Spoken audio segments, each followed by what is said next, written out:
नमस्कार, मैं अपेक्षा मीना BND कॉलेज जीवनपुरा से BA पार्ट 3 संस्कृत के व्याख्यान में आप सभी विद्यार्थियों का स्वागत है।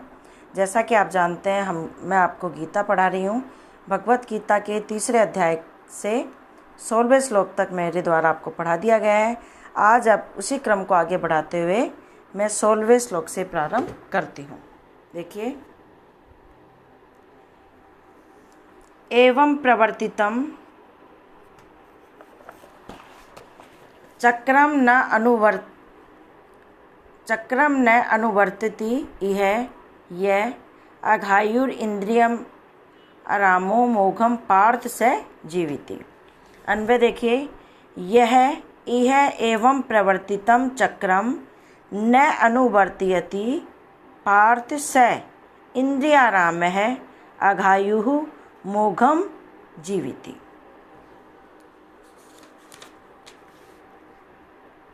अर्जुन ने 3 अध्याय के प्रारंभ में ही भगवान श्री कृष्ण से प्रश्न किया था कि यदि कर्म से ज्ञान श्रेष्ठ है तो फिर आप मुझे इस घोर कर्म में क्यों जोड़ रहे हैं। उसके उत्तर में कर्म की विशिष्टता का प्रतिपादन करते हुए यहाँ इसका उपसंहार करते हुए कहा जा रहा है, यह इह एवं प्रवर्तितम चक्रम न अनुवर्तयति। पार्थ, हे अर्जुन, जो पुरुष यह एवं जो पुरुष इस संसार में इस प्रकार के प्रवर्तितम चलाए हुए चक्रम न अनुवर्तयति, सृष्टि चक्र के अनुसार न अनुवर्तयति व्यवहार नहीं करता है। जो पुरुष इस संसार में इस प्रकार के चलाए हुए सृष्टि चक्र के अनुसार व्यवहार नहीं करता है, अर्थात सृष्टि चक्र के चलाने में अपना सहयोग, अपना हाथ नहीं बांटता है। पार्थ, हे अर्जुन, इंद्रियाराम है, इंद्रियों के भोगों में रमण करने वाला अघायु वह पाप आयु तो स मोघम जीवति, वह पाप आयु पुरुष तो व्यर्थ में ही जीता है, व्यर्थ में ही जीवन धारण करता है। सृष्टि को सुख में बनाने के लिए कर्म करना मनुष्य मात्र का निश्चित धर्म है। मनुष्य वही है जो कुछ न कुछ करता रहे। करना वही सार्थक है जिसमें कुछ करना शेष न रहे। अपने कर्मों के द्वारा संसार की अपूर्णता को पूर्ण करने वाला यज्ञ चक्र को चलाता है। यज्ञ से सृष्टि व्यवस्थित रहती है। यज्ञ करने वाला परमेश्वर के कार्य में सहायक होता है। जो यज्ञ चक्र को नहीं चलाता वह सृष्टि की प्रकृति में बाधा डालता है। तो यहाँ पर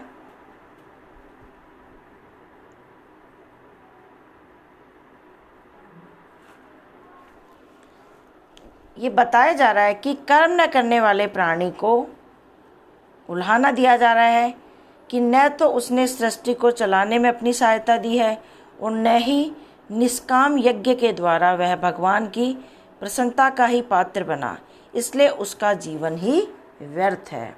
इस स्थल पर श्री कृष्ण ने कर्माधिकारी के लिए कर्मानुष्ठान करने में कर्म की अनादिता, कर्म की कर्तव्यता एवं अनिवार्यता आदि प्रसंगानुकूल बहुत से कारण इस श्लोक में, इस पद्य में कहे हैं।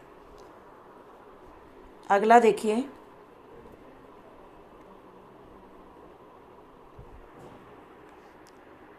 यह तू आत्मरतिर इव स्यात् आत्मतृप्तश्च मानवः आत्मन्येव च संतुष्टः तस्य कार्यम न विद्यते।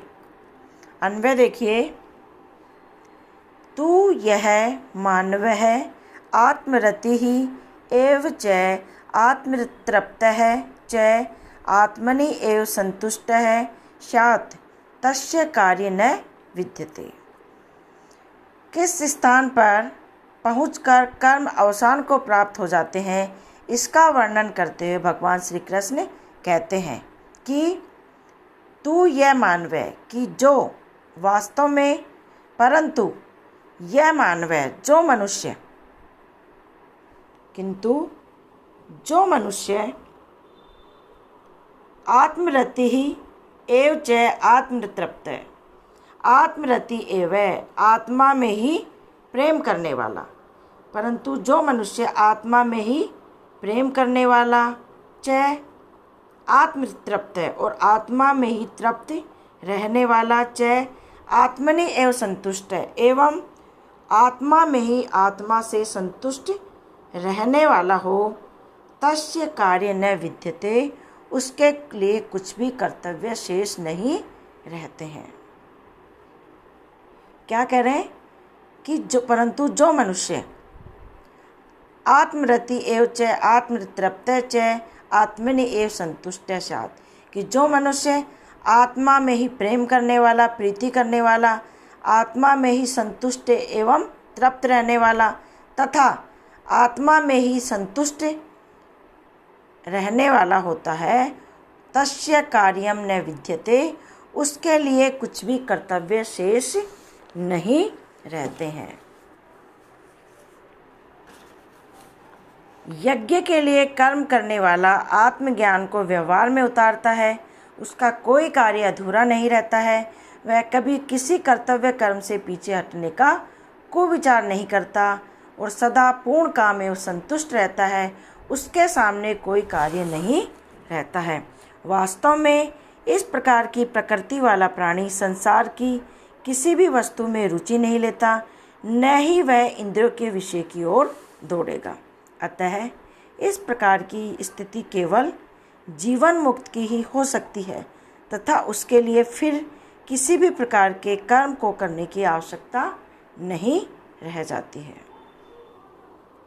अगला देखिए, नैव तस्य कृतेनार्थो न कृतेन है कश्चन न च अस्य सर्वभूतेषु कश्चित् अर्थ व्याप्य आश्रय है। अन्वय देखिए, इह तस्य कृतेन एव अर्थ न अकृतेन कश्चन न च अस्य सर्वभूतेषु कश्चित् अर्थ व्याप आश्रय है न। अब यहाँ पर अपनी आत्मा में ही संतुष्ट रहने वाले व्यक्ति की अन्य विशेषताओं को बताते हुए भगवान श्री कृष्ण अर्जुन से कह रहे हैं कि यह तस्य कृतेन एव अर्थन,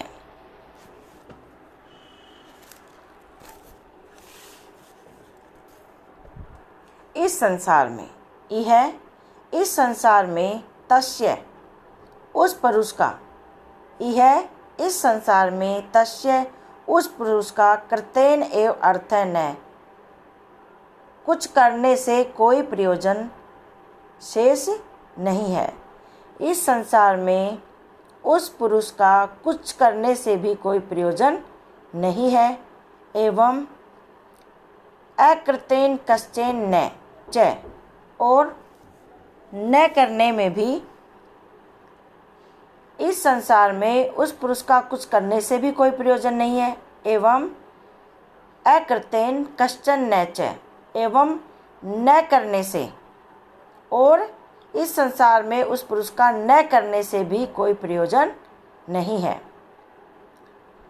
च अस्य सर्वभूतेषु कश्चित् अर्थ व्यापाश्रय न।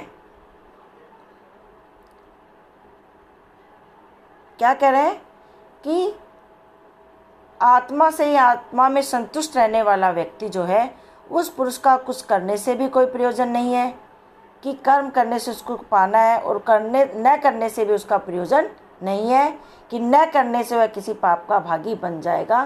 तथा अस्य सर्वभूतेषु कश्चित् अर्थ व्यापाश्रय न, उसका सब प्राणियों से कुछ भी स्वार्थ का संबंध नहीं रहता। अर्थात ऐसे तत्ववेता का सभी भूतों में, सभी प्राणियों में कुछ भी स्वार्थ, अर्थ व्यापाश्रय, स्वार्थ का कोई भी संबंध शेष नहीं रहता है। यहाँ पर यह स्थिति अनासक्त एवं स्थित प्रज्ञ पुरुष की है, जो चाहे कर्म करे अथवा न करे। दोनों ही प्रकार की स्थिति में कोई अंतर नहीं है, फिर भी वह लोक हिताय, लोक के लिए, लोक के हित कार्यों के लिए वह कार्यों में संलग्न रहता है। अगला देखिए,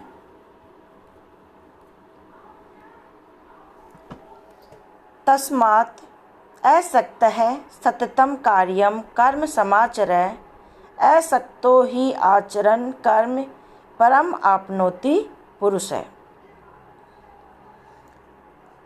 इस स्थल पर भगवान श्री कृष्ण अर्जुन को आसक्ति से रहित कर्म करने का उपदेश दे रहे हैं। अन्वय देखिए, तस्मात् सततं असक्तः कार्यं कर्म समाचरः ही असक्तः कर्म आचरन् पुरुषः परम आपनोति। तस्मात् इसलिए, तस्मात् इसलिए, सततम निरंतर, तस्मात् इसलिए, आसक्त आसक्ति से रहित होकर, इसलिए निरंतर, सततम निरंतर, आसक्त आसक्ति से रहित हुआ, कार्य कर्म समाचरः, इसलिए निरंतर अनासक्त होकर निरंतर करने योग्य कर्म का आचरण समाचर करें ही, क्योंकि असक्त है कर्म आचरण पुरुष है परम आपनोक्ति।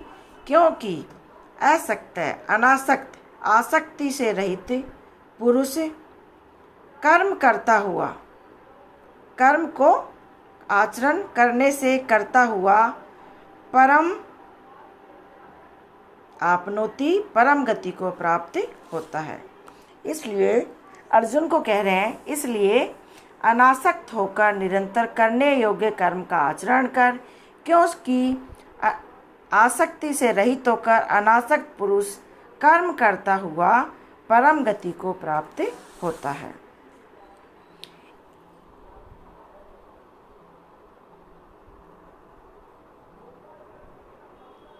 इसलिए उस अवस्था में आरूढ़ होने के लिए तुम सदा ही, क्या कह रहे हैं कि उस अवस्था में आरूढ़ होने के लिए है अर्जुन, तुम सदा ही आसक्ति से रहित कर्तव्य कर्म का भली भांति आचरण करो, क्योंकि आसक्ति रहित कर्म करने से पुरुष अंतःकरण की शुद्धि के द्वारा परमात्मा या ब्रह्मा को प्राप्त कर लेता है। यहाँ पर ज्ञान योगी पुरुष की ही तरह कर्म योगी पुरुष की भी उस पर ब्रह्म को प्राप्त करने में जो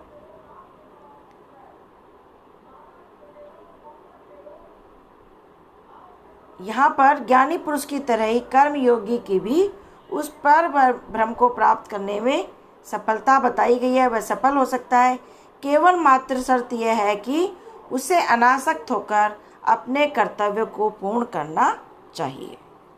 अगला,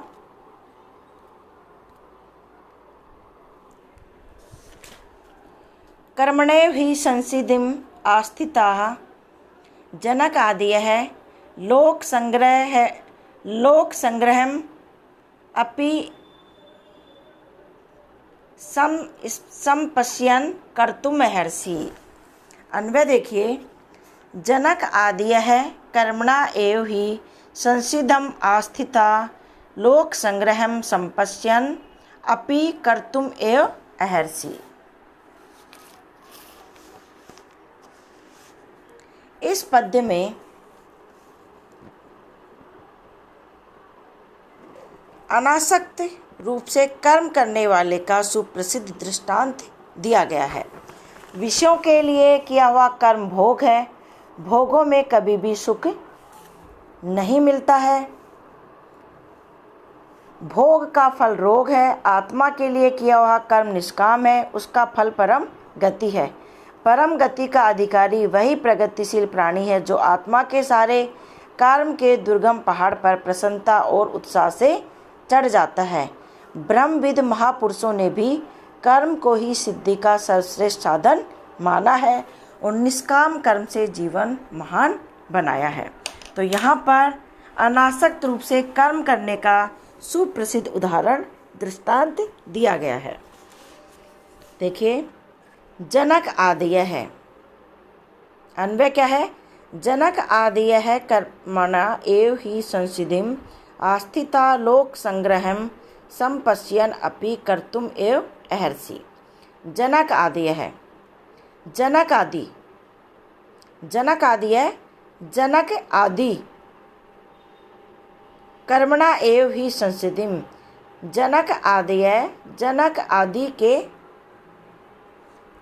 आदि के द्वारा भी लोक संग्रहम, है ना, कर्मणा एव ही संसिधिम, जनक आदि के द्वारा कर्म के द्वारा ही निश्चित पूर्वक संसिधिम भली प्रकार से सिद्धि को प्राप्त हुए हैं। लोक संग्रहम संपश्यन अपि कर्तुम एव अर्हसि, इसलिए लोक संग्रह को देखते हुए भी हे अर्जुन तुम्हारे लिए कर्म करना ही उचित है। क्या कह रहे हैं कि जनक आदि कर्म से ही परम सिद्धि को निश्चित रूप से प्राप्त हुए हैं, अतः लोक संग्रह को देखते हुए भी तुम कर्म करने के योग्य हो। संसार में ऐसे कर्म योगियों की कमी नहीं है जिन्होंने ज्ञान सहित आचरण किया है। जनक का चरित्र ज्ञान और कर्म के समन्वय का सुंदर और स्पष्ट चित्र है, जिसकी कोई रेखा शिथिल और धुंधली नहीं है। भोग में त्याग, राज्य का संचालन करते हुए वैराग्य व संपन्न एवं समर्थ होकर कर्म करने का उदाहरण श्री जनक जी के जीवन से मिलता है। इसलिए इस श्लोक में दृष्टांत जनक जी का दृष्टांत दिया गया है। महापुरुषों के चरित्र को जानकर लोक संग्रह को देखते हुए कर्म करना आवश्यक होता है। तो यहाँ पर इस पद्य में कर्म प्रवृत्ति के दो हेतु कहे गए हैं। अंतःकरण की शुद्धि द्वारा संसिद्धि को प्राप्त करना एवं सिद्धि प्राप्त करने के उपरांत अपने आचरण के द्वारा संसार के लिए उपदेश रूप बनना, इसी को लोक संग्रह कहा जाता है। राजा जनक अनासक्त होकर कर्म करने के लिए अत्यंत प्रसिद्ध हैं। उनकी इस प्रवृत्ति को पुष्ट करने के लिए अनेक उदाहरण प्राप्त होते हैं। दर्शन शास्त्र में भी इस प्रकार के आचरण करने वाले के लिए जल कमलवत की उपमा दी जाती है। तो आज हमने 20 श्लोक तक पढ़ लिया है। नेक्स्ट वीडियो में आपसे फिर मुलाकात होगी। तब तक आप जो मैं पढ़ाती हूँ आप उसको पढ़िए। धन्यवाद।